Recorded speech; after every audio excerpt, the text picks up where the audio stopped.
ಇವತ್ತಂತೂ ಯೌವನಸ್ಥ ಮಕ್ಕಳು ನಮ್ಗೆ ಇವತ್ತು ಚರ್ಚೆಗೆ ಬರೋಕ್ಕಾಗಲ್ಲ, ಬೇರೆ ಕೆಲಸ ಇದೆ, ಎಷ್ಟು ಈಸಿಯಾಗಿ ಹೇಳ್ಬಿಡ್ತಾರೆ. ಅವ್ರಿಗೂ ನಾವು ಭಾಳ ಬ್ಯುಸಿ ಅಂತ ಹೇಳ್ತಿರ್ತಾರೆ. ಅಷ್ಟು ಸ್ವಲ್ಪನೂ ಯೋಚನೆ ಮಾಡಲ್ಲ. ಹೌದು, ನಾವು ದೇವ್ರ ಮಕ್ಕಳಲ್ಲ, ದೇವ್ರ ಮಕ್ಕಳ ಕುಟುಂಬ ಅಲ್ಲ ಅಂತ ಯೋಚನೆನೇ ಬರಲ್ಲ. ಅವ್ರು ಎಲ್ಲಿ ಮನಸ್ಸು ಇಟ್ಟಿರ್ತಾರೋ ಆ ಸ್ಥಳಕ್ಕೆ ಇವ್ರನ್ನ ಎಳ್ಕೊಂಡು ಹೋಗ್ತಿರ್ತಾನೆ ದುಷ್ಟ. ಈ ಮಾತುಗಳನ್ನು ಚೇಂಜ್ ಮಾಡೋಣ. ಮನೆಯವ್ರ ಹತ್ರ, ಆತ್ಮಿಕರ ಹತ್ರ, ಸೇವಕರ ಹತ್ರ ನಮ್ಗಾಗಲ್ಲ, ನಾವು ಬರಲ್ಲ ಅಂತ ಹೇಳಕ್ ಹೋಗ್ಬೇಡ್ರಿ. ಒಳ್ಳೆ ಏಜ್ ಇದು. ಯವನ ಕಾಲದಲ್ಲಿ ಸೃಷ್ಟಿಕರ್ತನನ್ನು ಸ್ಮರಿಸುವಂಥ ಸತ್ಯವಿದೆ ಹೇಳ್ತದೆ. ಯವನ ಕಾಲದಲ್ಲಿ ದೇವ್ರ ಹತ್ರ ಬಂದು ಬದುಕಿದ್ರೆ ಘನವಂತರಾಗ್ತೀವಿ ನಾವುಗಳು ಅಲ್ರ, ಆಶೀರ್ವಾದ ಹೊಂದಿದಂಥವ್ರು ಆಗ್ತದೆ. ಯವನ ಕಾಲದ ಲೈಫು ದೇವ್ರ ಹತ್ರ ಕೊಟ್ಟಂಥವ್ರೆಲ್ಲರೂ ಕೂಡ ಸುಂದರವಾಗಿರುವಂಥ ಭವಿಷ್ಯತ್ತು ಅನುಭವಿಸ್ತಾರೆ. ಅಂದ್ರೆ ಇವತ್ತು ಎಷ್ಟೋ ಮಟ್ಟಿಗೆ ಯೌವನಸ್ಥರು ತಮ್ಮ ಲೈಫನ್ನು ಚೆಲ್ಲು ಬಿಡ್ತಾರೆ. ಹೋಗ್ಲಿ, ಹರಡ್ ಬಿಡ್ಲಿ, ಇಷ್ಟ ಬಂದಂಗೆ ಹೋಗ್ಬಿಡ್ಲಿ ಅಂತೇಳಿ.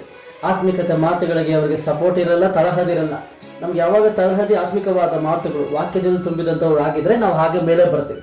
ಇಲ್ಲ, ಲೌಕಾನುಸಾರವಾದಂಥ ಆಲೋಚನೆಗಳ ಆಸೆಗಳೇನಲ್ಲಿದೆ, ಉದ್ಧಾರ ಬರಲ್ರಿ. ಯವನಸ್ಥರು ಅನೇಕರು ಫೇಲಿಯರ್ ಆಗ್ತಿರ್ತಾರೆ ಇವತ್ತಿನ ದಿನ ಕ್ರೈಸ್ತ ಕುಟುಂಬಗಳಲ್ಲಿ. ಯಾಕೆ ಅಂತಂದರೆ ದೇವ್ರನ್ನ ಒಂದು ವೇಳೆ ಬಿಟ್ಟಿದ್ದೇವೇನೋ ಪರೀಕ್ಷೆ ಮಾಡ್ಕೊಳ್ಳೋಣ.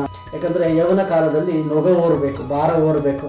ದೇವರೇ ನೀನು ಬೇಕು ಅಂತೇಳಿ, ದೇವರೇ ನಿನ್ನ ಸನ್ನಿಧಿ ಬೇಕು ಅಂತೇಳಿ, ದೇವರೇ ನನ್ನ ಪ್ರಾರ್ಥನಾ ಪರನಾಗಬೇಕು ಅಂತ ಯವನ ಕಾಲದಲ್ಲಿ ಪ್ರಾರ್ಥನಾ ಪರವಾಗಿ ಹೋರಾಟ ಮಾಡಿದ್ರೆ ಯವನ ಕಾಲದಲ್ಲಿ ನಿಮಗೆ ಒಳ್ಳೆ ಮದುವೆಗಳಾಗ್ತದೆ, ಒಳ್ಳೆ ಕೆಲಸಗಳು ಸಿಗ್ತದೆ, ಒಳ್ಳೆ ಭವಿಷ್ಯತ್ತು ಅನುಭವಿಸ್ತೀರಿ ದೇವರ ಸನ್ನಿಧಿಯಲ್ಲಿ ಇರೋದ್ರಿಂದ.